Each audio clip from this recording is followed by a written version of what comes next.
Hi, everyone.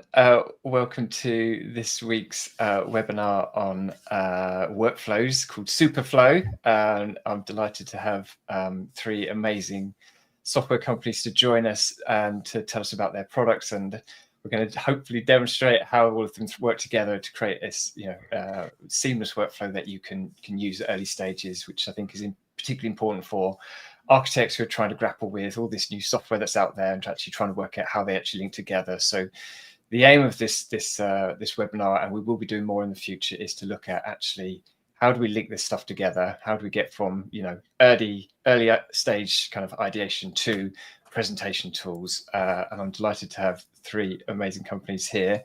I'm going to kick off if you can do quick introductions of yourself. So maybe Eric, if I can just start with you. Sure, thanks for having us. My name is Eric. I'm from the Hektar team. So we're a Gothenburg-based company in Sweden, and we're building Hektar, which is an early stage planning and design tool. So like early stage designs and volume sketches for architecture and urban planning. Amazing. George, do you want to go next? Yeah, thanks, Alistair. Hi, everyone. My name is George. I'm the CEO of Xfigura. We're an architecture ideation platform. So one-stop shop for all of the fun image and 3D generations tools out there. I'm an architect by training and originally Italian, and happy to be here. Great, thank you. And Kitai. Hey everyone, I'm Kitai Kim. I'm one of the co-founders of Foveate.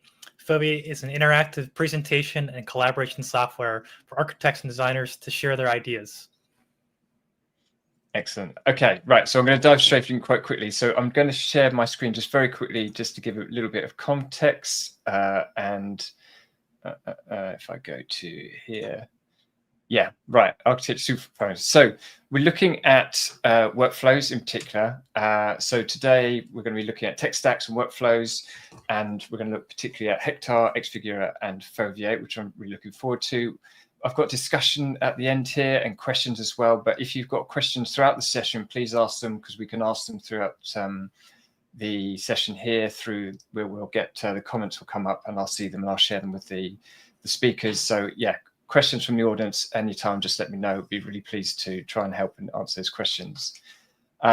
So we're talking about tech stacks, and I wasn't necessarily familiar with the word tech stack until a little while ago, but what we're talking about is combinations of software, or a set of software that you might have in-house. How do you link them together? What do they need in terms of connectivity? And that's to do with interoperability between software. So typically with kind of 3D modeling, we're talking about maybe IFC or Revit files, or 3D DWGs, or 3DM files for Rhino, things like that, and how we try to move between those flows. And this diagram came out of the generative report that I've done, generative design report, looking at actually lots of these different tools can link together and do different things and lead us to different outputs. And some of this came out of, this is a diagram I had from last year at Next Build, which I shared. The idea behind this was, on the ad marketplace, we've got all this amazing software out there, and the idea was actually, with all that new software, you can start to combine them in different ways, and we can start to look at different software, how they link together, move from RIBA stage or AIA work stages, or whatever system you're using throughout those stages, and link together with different software. So this is a key area for me to look into more. And particularly, as I say, with the ad marketplace, to say actually all the software that we're going to talk about today is on the marketplace. When people go there, it's going to help them ideally find out how they work together. So for today, we're going to look at Hektar, Xfigura, and Foveate. So very broadly, Hektar is doing a generative design exercise on massing and feasibility stage work. And then Xfigura is going to look at using AI to generate some amazing renders from that massing and how that can go together. And we'll run through that in detail. And then Foveate is a tool to actually present all of those. So what I think here is a really amazing opportunity for clients is to be able to see what their architecture teams or their design teams are producing, and being able to experience that in a very different way to, a PDF or a plan drawing, or a block diagram or something like that. The idea is to use this new technology to lead us to better outcomes at the end. So I'm going to pass over to you, Eric, to give us a little introduction about Hektar. And yeah, we'd love to find out more about it. And if you want to share a screen, let me know, and I'll put that up. All right, amazing. Thank you so much. So yeah, let's have a look at Hektar to begin with. I think I'll actually go ahead and share my screen if that's okay. Sure. I'll do a quick demonstration of what Hektar is and how it works and what it can be used for. Let me just take the entire screen. So now hopefully it will show up for you, Alistair.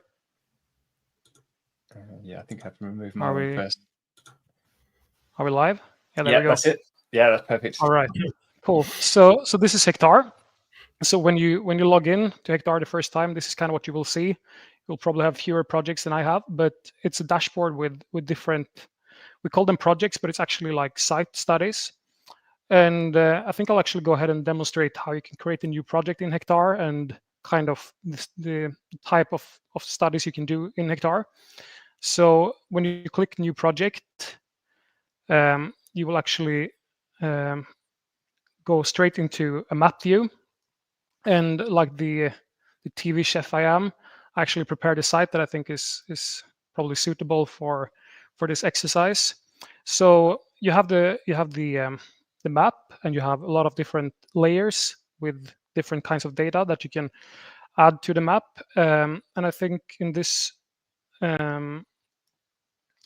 particular example, it might be useful to have a look at the property boundaries. So let's say that I'm a property developer, for example, and I'm interested in this piece of land over here. I would go into the map and I would say that I can name my project, and I can just go ahead and kind of sketch out the site boundary that I'm interested in exploring. And right now I'm doing it a little bit quick and dirty here, but let's say this is the site. So what happens is that it creates a project with that site, and all the context buildings gets included as well, and all the data around the site also gets included. And you can choose your context radius and so on. But let's say that we are happy with the default settings. We can just go ahead and make a project out of this. So once you have done that, you can see that the context buildings that I included, they are now inside my my project window. And the next step in Hektar is to kind of define some boundary conditions for the site. So you can do that in different ways. You can either use what we call the site tools down here. So you can, for example, say that we have a road over here, so we would like to include that in our study. So we can add that back into the site. And what it does is actually that it divides the site into different parcel or different, we call them generative areas. But basically what it is it creates different areas where you can specify different requirements. So I think we can, for example, divide the site into 3 different areas, and maybe we would like to have like a green area over here, for example, so we can add in a park at this part of the site. And maybe we want to try out some different types of buildings for the different parts of the site. So we want to have slab buildings over here, and maybe we want to have some point houses in the middle and some other slab buildings on this part of the site with a little bit higher exploitation. So we can kind of like adjust some sliders just to get a feeling for how densely the buildings will be placed for each part of the site. And then we hit generate. And the whole idea behind Hektar is that it should be quite iterative and that it should be easy to create something and go back and go forth and kind of change the design as you gain more insights. So as you can see, I've created three options here. It's still creating the images, but we can go ahead and have a look at this first one here. So what happens is that it creates a design scenario with, and I think the exploitation on this parcel is probably a little bit too high because the point house is way higher than I expected. But this is kind of where the nice part with Hektar is that you can go ahead and have a look at the data and see that does this make sense for this particular site. And if you're not happy with it, you can just go back and you can say that actually I would like to say that I only want to have a maximum 6 or 7 stories for this part, and you hit the button again and it will come up with new design suggestions. And then you get all the data. You can do some quick sunlight analysis. You can of course export and import data, so you can take it to the next step in the workflow that Alistair will show. And I guess that's pretty much it for this super short demonstration. Amazing. Yeah, thank you. And I've been using it a little bit recently, and it's a really nice interface. It's really clean. It's nice for architects to use because it's really well designed, and I've really enjoyed that part of it. Do we want to do anyone? I'm thinking of anyone else here. Does anyone want to ask Eric any questions before we move on to something else? I don't know if there's any thoughts on that. Eric, is it? Sorry, sure. Eric. Hi. Hi. Just wondering about, can you, is there any limitations with the maps that you can bring into Hektar? So like, assume we can grab like ordnance survey maps or information from different countries, different places like that. Have you seen any issues with that, or is that all pretty seamless? That's a really great question, actually. And we're working a lot with the map data right now, the GIS data, because we see that a lot of people actually think that that's a super valuable thing to have this early on in the project. So what we're doing right now is that we're actually doing quite a big work package where we're like mapping out most of the GIS services that we have in Europe. So what we want to do is that we want to have as much out of the box as possible, and then we also want the user to be able to kind of like upload their own data. So we're using a lot of open data, so VMS and VMTS services that we can just bring into the map. It's all based on different regions and different countries, but we want to have as much out of the box as possible, and then on top of that, being able to append the data with your own data sets or DXF and PDF files, and also images, just to be able to kind of like understand the site better. Great. Sounds great. I had a quick question. What type of like buildings is this kind of the standard module that you're using is relating to? Are these residential units, commercial offices, or we can customize that? Also, great question. So we're focusing on residential development. So, but we have a few different modules. We have for single family housing and we have for multifamily housing. What we want to do is to bring everything together into one kind of like one super module, because that's usually the case that maybe for one single project you might have certain part of the project where you want to do single family housing and different part where you want to do, and also for commercial real estate you want to be able to combine, and that's what we're striving for. So right now it's a bit like split up into different modules, but in the future it will be all included in one mega package where you can do everything in one project. Very cool. Yeah, I had a quick question go for it. Eric. Sure. I mean, to me, great product. Super Thanks. interesting to see kind of like how you're taking kind of the GIS steps that architects have to do, but are usually stuck in ArcGIS or kind of another software they're not really used to. But I also feel like maybe this could be really great for cities or kind of more regulatory bodies and in-house urban planners to use, because I'm just imagining it's so hard for a city to permit a lot of these constructions to take place. Something like Hektar, I feel like gives them kind of a dashboard into perhaps all these different projects happening within the city and how they're interrelated. I think with a lot of architects, we're kind of building in a vacuum. Like we build in like within our own 9-block radius, the one surrounding building next door, but then oftentimes we don't see beyond that because it's not within our scope. But for urban planners, that's their whole job, right? So have you thought about that at all, and like maybe getting this into cities' hands? Yeah, 100%. I think that's a really interesting thing that you mentioned that. So we actually do have quite a few municipalities, especially in Sweden, that are using Hektar right now, especially for like the planning stage when they create detailed plans. So they use Hektar to kind of like iterate different designs and build detailed plans based on that. And I think you kind of pinpoint the issue quite well there, that it's also like segregated and like split up into different processes. And I mean, one software won't solve it all, but I think it's a good step to be able to like and also what we're doing today, like showing these kind of workflows, like where data can flow seamlessly between different softwares. I think that's super strong, and it's definitely the future. So yeah. Yeah, amazing. And just on that, what I would say is that you can export the information out from there into Rhino, and then you can start manipulating that, that massing in more detail if you want to in that environment, which obviously gives you a lot of control over, the design, but all of the data, all of the metrics are all in Hektar, and that could be exported as well as a CSV. Is that right? Am I right? I think I'm right. Yeah, or an Excel you can document. export it in an Excel format or CSV format, and then you can export the 3D model itself as well. And actually, would it be okay if I share a link to the project that I just created to the Yes, chat, please so do. people can go in and have a look at it? Yeah, absolutely. You should be able to put it in the comments and people will see that. And I will share it as well on Instagram as well, because there's a few people watching there, which is nice.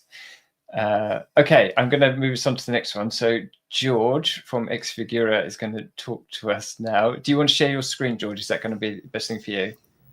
Sounds great. Okay, all right. Just share your screen and I will take my one out of the way and move on to that one. Okay, great. Thanks. There you go. All right. Yeah, thanks so much. I guess after exporting to Rhino or screenshotting from Hektar or taking a massing model, we'll shift into the generative AI world. So Xfigura is conceived as a 2D and 3D AI sandbox. It's intended for collaborative design. It's those early concept stages. There's a lot of noise out there of different models, of different tools, of upscaling. What do we do? And so what we thought is to really package everything in these early stages all into one place, into a simple, shareable, workable canvas. So I'll just give you guys a little glimpse into what we've been building. We just recently launched and we have a lot of new features. We've gotten feedback over the last few months and that we're going to integrate in the next few weeks. So the common ones obviously are text to image, but the bigger use cases really come from an image to image perspective. Some offices use these for actual renders. You can convert sketches, you can convert screenshots into workable renders, in-paint in these and change specific parts. So this idea of control is really essential for us. What we're starting to work more into, which is part of the core of what we're looking to offer, is this 3D world. Today it's a mesh, tomorrow it won't be a mesh. So you can actually convert single images into mesh, these kind of more intricate shapes, which you could use in that ideation, that exploratory phase. You can export these as OBJ models and so on. So communities, it's been great to see some results, and we go from image, sketch generation, sketch to image, infinite canvas. Security is a priority for us. We're integrating LoRa training. For those who know what that is, it permits you to do a style transfer. So if you have documents or images or an aesthetic from your office, you could train it and then keep that, secure documentation and train, so on. There could be someone who's really good at sketches and you train a data set on that person's sketches, so you can kind of iterate and work in a fun, exciting way. I'll give you guys a quick preview into how this works, just very briefly. Similar to Hektar, we have this project page. It's intended to kind of replicate that Figma, that Miro, this infinite canvas workflow. And so just to give you a preview of this canvas, these are documents you can obviously share with your team. And this is kind of a preview of some of those image generations. So the top priority, let's say the top toolbar which we've created, is this model selection. So what we do every few days, we add new models every week or so. And so you have the choice to use the best models that are out there. Ideogram, Flux is a big one, SD3, SD3 large, and so on. We have a lot more coming out. Within each model, you then have, for advanced users, you can obviously prompt, you can generate an image, and you can choose things like LoRa models or have those advanced settings that some people are more comfortable with, some people maybe might be less comfortable with. You don't actually have to test those out. And I'll just compare that same prompt, for example, on Ideogram to give you a comparison. Oh, and let me go back. This is the usual demo effect. So the first is the text to image tab. The second one here is the image to image tab, which is really that useful point. So we can preview an image. This is the one I just generated. You can drag it in, decide how to change that image and have control over it. If you have a series of images, you can then choose to in-paint within certain regions. I want to change this. I want to change trees or facades or doors.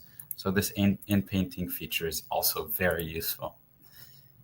The third one, the third toolbar is this upscaling, which lots of architects find really useful. Could we upscale an Enscape view? Could we upscale these images or make it presentable?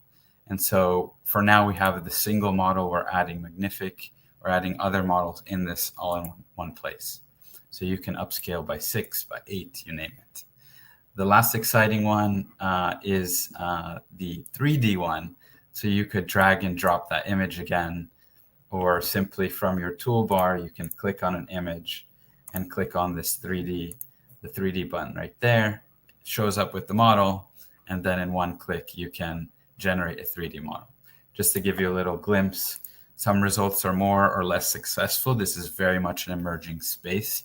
However, you have the choice to choose from the latest models that are out there. So you can preview your model. This is one I did earlier today. From that single image, you have a workable geometry, which you can then obviously export in, for now, 2 formats, but that's going to expand and change. Hope that gives you Xfigura in a nutshell, and happy to take any questions. I mean, it's amazing. It is amazing what you've built there, and just putting it all together into one place is so helpful, because there are a lot of architects that I speak to are like, we want to do stuff around our images, but we want to protect our IP, and we have a signature style, but we just don't know how to do it or where to start. So you've given them that environment and that space, which I think is really excellent. I'll hand over to others if they want to ask any questions about this.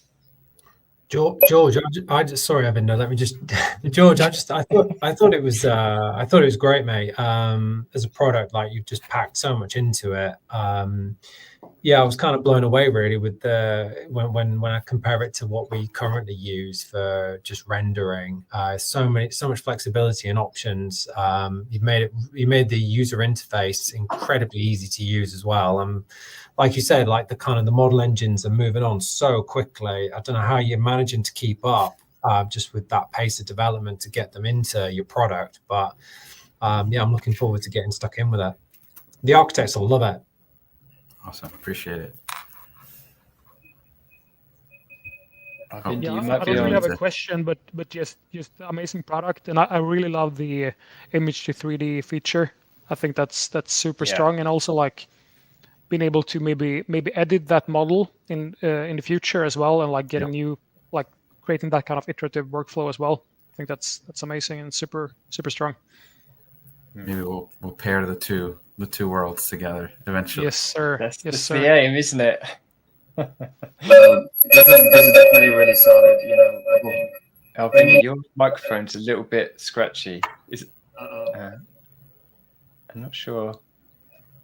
Maybe try it again. Okay, how about now? It's all right. Okay. I think there might be an echo, Arvinder. Let me turn off reduce my background noise. How about now? Yeah, that's a bit better. Yeah, go for it. Okay. So I mean, excellent. This is amazing because it kind of brings together all the different various tools I've been using in different websites and different software in one place. So it's awesome. But kind of my main question is like, what is the main feature that you're seeing being used the most by architects? Because you have a few offerings there. And secondly, I just want to, if you could talk a little bit more about the technical aspect of the image to 3D. That sounds really interesting. I've never heard of that before. Yeah, that's great questions. So the main offering, the main use case nowadays is very much this image to image process. So lots of that's the real that's the real use case for architects. How can we, in a working scenario, keep control over our inputs, but also use AI to leverage and generate different outputs? And so that's currently the main use case. We are focusing a lot of our effort into this 3D space. However, that's if you're following this space, that's this year we'll see a lot of change in this space. And so from a 3D perspective today, it is mesh-based. You can do a text prompt only to 3D or have that image input condition that output. So it is making a prediction on what's behind it. It's just quite cutting edge technology to go from one single image, not have that contextual awareness of what's behind it, and then create a full, let's say sometimes it's less accurate, sometimes it is. Some models we offer give texture as well, but it creates kind of that full full picture. So we will definitely see a lot of exciting new stuff in the next few months. This year is very much the year of video, the year of agents. A lot of demand has been for video, so we'll have another video toolbar. But next year and the coming months, we'll see a lot of new exciting things in this 3D space. Amazing. Yeah, fantastic. Okay, all right. So let me kind of do Foveate very quickly and just share my very quick screen to start with. And I'll hand over. So yeah, so we're going to talk about Foveate, which I'm really excited about because I love the idea. I love the idea behind this and how it brings all the other things into one space and the way that you can present to other people. But I will hand over to Hektar to explain this a lot better than I can. And yeah, if you want to share your screen, just show at the bottom, and I will add that to here. Sure. Yeah, let me just share my screen here. Let's go here. All right. Can you guys see this? Yep. Perfect. All right. Well, yeah, thank you for having me, Alistair. I'm Hektar Kim. I'm one of the co-founders of Foveate, which is a presentation and collaboration software for architects and designers. A little bit of context. My background is actually in experiential architecture. So I used to design large-scale, immersive public art installations, permanent outdoor artworks, touring performances, stuff like that. So a lot of Foveate's story comes from that world of how can we present our ideas that are extremely custom, very difficult to explain, have big ranges of scales, materials, interactions, animations, projections, all sorts of stuff. So that's where Foveate comes from, is trying to explain kind of ideas past regular architecture, and then having taken a step back and thought about like, okay, well, how do we make this usable for everyone? So Foveate is a browser-based presentation software. So the idea is that it's kind of like a simple NVIDIA Omniverse, if people are familiar. Something that I noticed while working in the industry is we use so many different softwares as architects. Rhino, Revit, SketchUp, Grasshopper, Vectorworks, ArchiCAD, 3ds Max for ArchViz, and then kind of your more traditional 3D modeling apps. But one thing I realized is, when I'm working on these projects, I ended up doing a lot of work in the CAD applications, but then when I have to share that with my PM or my principal or with the client, I ended up just having to take a whole bunch of screenshots and renders and maybe video, and then put that into an InDesign deck or PowerPoint deck usually, and present that to a client. And it kind of made me realize that if you count the hours that one spends doing that kind of work, they actually are spending way more time building and formatting this PDF than they are actually doing the designing. And that just didn't seem right to me.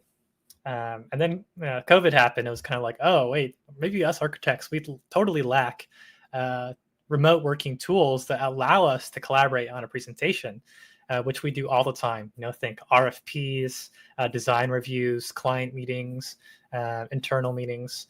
So how can we make something that helps replace PowerPoint in design to very flat, static, board-like presentation software that are not collaborative and are not always up to date? So that's what Foveate is in a nutshell. I'll show you guys here. Is we kind of took our cues from software like Google Slides, and then also Unreal. I'm a big Unreal fan. I introduced it to my studio back in 2016, I think. But then, how can we make a very simple real-time 3D experience that anybody can use very easily? So I'll show you an example. That's kind of more in one of my older workflows, which was more for the events world. So this is Coachella. This is the Sahara tent. So this is a model from SketchUp, and Foveate is designed to be a real-time 3D tool that you can just invite your teammates to. So I'll invite one of my teammates here, and then be able to present and play back a full 3D CAD experience, just like PowerPoint. Someone could just use these arrow keys here and use it like a slide deck.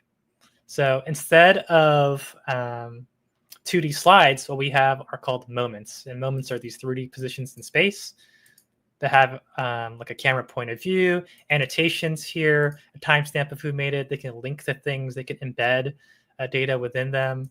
And then people can collaboratively work on these and keep on uploading their models together. So, I love Xfigura and Hektar because I'm just looking at these and imagining, oh, you could produce all sorts of 3D assets, whether they're buildings, parts of cities, scale figures, and then assemble them in something like Foveate. So that was really kind of the idea. Is early on we saw a lot of these generative AI tools coming out, and we were like, wait a minute, we still are going to need a way to present these ideas in a way that non-technical stakeholders can understand. So my classic example is like, imagine your mom, and she's redoing her house, right? Renovating, let's say, her kitchen, which my mom actually did. And she would have to ask the contractors for screenshots of what the kitchen was going to look like every single day because they're doing all these design changes. And she has no idea what 10 feet looks like, right? She doesn't know what like slate stone actually looks like until she sees the sample. But the idea with something like Foveate is it's kind of like a virtual maquette, like a physical model that you built for somebody, and giving them that experience remotely. So Foveate, you can attach things like renders to different points of view in space. So as you give someone an interactive walkthrough, they can see your high quality AI renders, for example, and be able to go on a journey throughout their space. So now if we go to like a top view, we can also attach PDFs. So, we have drawings and things like that, but now we can actually give them spatial context. So someone can understand, where is this drawing within this model? How big is 29 feet really? Like, how does that feel when there's a scale figure inside? And let's say you have more multimedia. It's like, well, how could you play a video texture? I know I worked a lot with LED walls, Archimedia facades, projections and stuff like that. And how can you just be able to export a model out of SketchUp and then be able to play a video texture on it seamlessly? So that's more for folks in the events world, but that's kind of how it works in a nutshell. How can you link to products? So if we want to talk about this painting, do a design review, I have a link here that goes to a different painting that we could put here as well. And then in this scene, I don't have a embed, but for example, I could paste in embed from a Miro board. So we could have a full Miro board within a Foveate scene as well. So that's a very simple overview, kind of the quick and dirty. But very much the idea is, how can we help architects and designers basically get over this hidden cost, which is the cost of presentations, right? Like BIM is a huge topic that's on everyone's minds all the time. But if you think about it, and I was this guy, I was the junior architect designer who was doing the work in the 3D modeling software and building the presentations, and realizing that I'm my most creative when I'm actually modeling, when I'm doing the design work. It's not when I'm adding page numbers to an InDesign deck or, rearranging text, relinking renders. Like, let's say, I'm working with George and we just made 20 new renders 10 hours before this presentation is due. Now I have to go back into InDesign, let's say, and then re-put in all those renders, right? It's a ton of work that nobody really thinks about. But I think that's one thing we can really innovate on, is how can we help architects and designers do better presentations, win more RFPs, and ultimately save time and communicate their ideas in a much more intuitive way that clients can actually interact with and then fall in love with. Yeah, and I think that it's super powerful, and I've been using it today to do the little demo I'm going to show after this. And there's so many things you can put in here and be really inventive with it. And like what I've done with it is fairly like, there's a model, there's a view, but you can add a PDF in there, so the documentation or report, like say you have Miro boards in there. The amount of information you communicate to the end user, to whoever that is, more likely the client, isn't it? Or possibly even like a public consultation.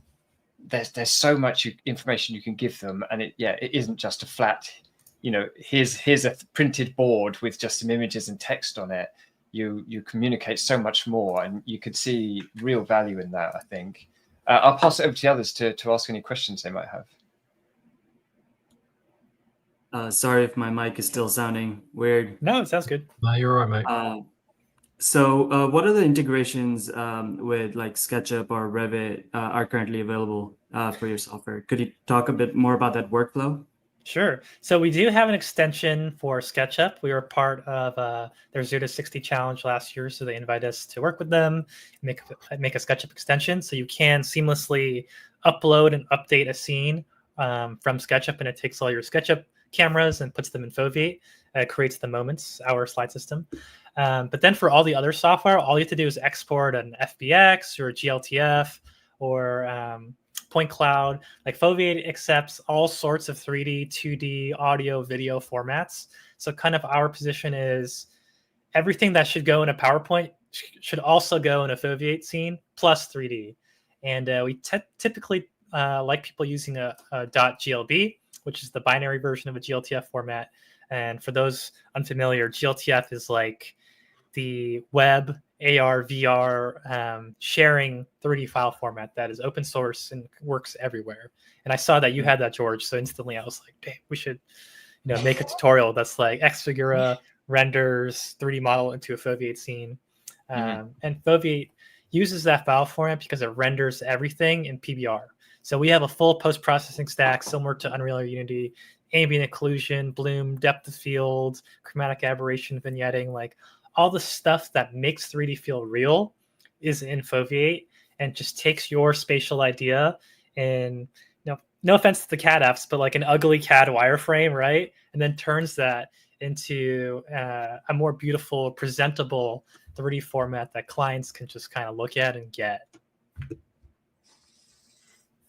Yeah, absolutely. I've really loved using it today. It's been really great. And it's kind of a revelation, really, to think, we're not constrained by trying to present 3D model. Because I remember we used to have meetings where like, okay, we need to show them the model. How are we going to do it? We need Revit. Are we going to have a connection? Will we be able to show that to them? And it's like, it's the worst possible software to do a demo in. It just doesn't work. I was going to add to that, Alistair, just in terms of like latency, in the sense that, if we pull all our information into Foveate, have you come across any latency problems, or do you think that's something we would need to consider? Just I'm just thinking about loading a lot of data into that program. It's obviously through a web interface, and how that translates for the users on the endpoint. Yeah, so actually we compress and optimize files as they're uploading. So that's another benefit to this file format .gltf is that it allows us to basically reduce all the draw calls that would normally come with a giant model, and then serve it in a way that is a much smaller file size. So for a client on a weaker machine, they can just open it up and it'll work. I pasted this link in the chat so people could try it. But with Foveate, we do all the stuff for the architects, because architects don't need to know how to optimize, right? Like that should just be handled out of the box. You shouldn't even think about it. When you upload an image to Google Slides or Google Docs, they're automatically taking that image and they're compressing it so everybody else can see it as fast as possible. And you just have no idea as the user, right? So that's something that we do as well. And then with Foveate, it's all, it stays on that static link that you upload to, so that you can keep on overwriting your scene with a newer version of your model. And that for the client, the link will stay the same. So they come back 2 days later, you've done design changes in Revit or SketchUp, whatever, you replace your file, and then boom, they have the new one. So, I had a client call me today, an architect, and he was saying that his PM sent him red lines over the weekend and was like, we want a new design for a presentation on Monday. He was like, oh my God, there's just no way that I'm going to be able to make the design changes in Revit, create new drawings, take new Enscape renders, put it into the InDesign deck, update all the pages, export it as a PDF, compress and optimize that for the presentation. And then I was saying to him, yeah, you could just export the model out of Revit and share on a Foveate link. And he was like, yes, we need to do this because it's going to save you so much time, right? Like, why do we need to do all those other steps for a little interim meeting? You should just be able to update your file. It automatically updates your presentation. The client opens the same link they saw last week, and they're ready to go. They're walking through it in 3D. There's no questions on their end of, how big is this? Can I see it from the back, right? All that they can take care of on their own. Okay. Right. So hopefully you can see my screen here. So I'm just thinking, I know that Eric needs to leave by 1:45, so we've got a couple of minutes, but this is, so I've been using all this software today, and this is purely like maybe, I'm going to say about an hour of my time roughly. So I was using Hektar, created a 3D model in that. I then use Xfigura to do some very quick renders based on that model line geometry. So it's very simple. And then I've used Foveate to just kind of get all the stuff that's been created into there and mess around with it. It's super basic, so that you can see this model is just a very bland grey model, but hopefully it shows you the principles of how this can move and work together. So you can see in here this model. I've done this rendering, taken from that the 3D geometry, and then from here I can move to another scene. And from here I created a very quick video of Hektar. It's a little bit jumpy, unfortunately, because of bandwidth, I think, but it shows you that you can send this to a client and show them this video, and it's all held within Foveate, and they can explore that and move around it and see that video. And as we talked about earlier, you can add music to this if you want to, PDFs, you can put images and things like that, and then you can move around again with the model and see another elevation and another rendering attached to that. So the kind of the power of this is really mind-blowing, I think, given that what we do currently is lots of separate stuff. As you say, Hektar, you kind of put it all into a PDF or a PowerPoint, and it takes usually junior members of teams hours to do this, and commonly results in them having to stay later and manage all of that. Whereas actually we could put it all in here. It's all separate, but it's all combined in one really great environment. So for early stage design, where you say we need to have a concept and we need to present that to a client, but also have the metrics behind it. So kind of all of the unit mixes that you'd have, you can do all of that, measure it all out in Hektar, and it can give you all that information, and then use Xfigura to actually kind of imagine what that building can look like, and then present it, send this to a client.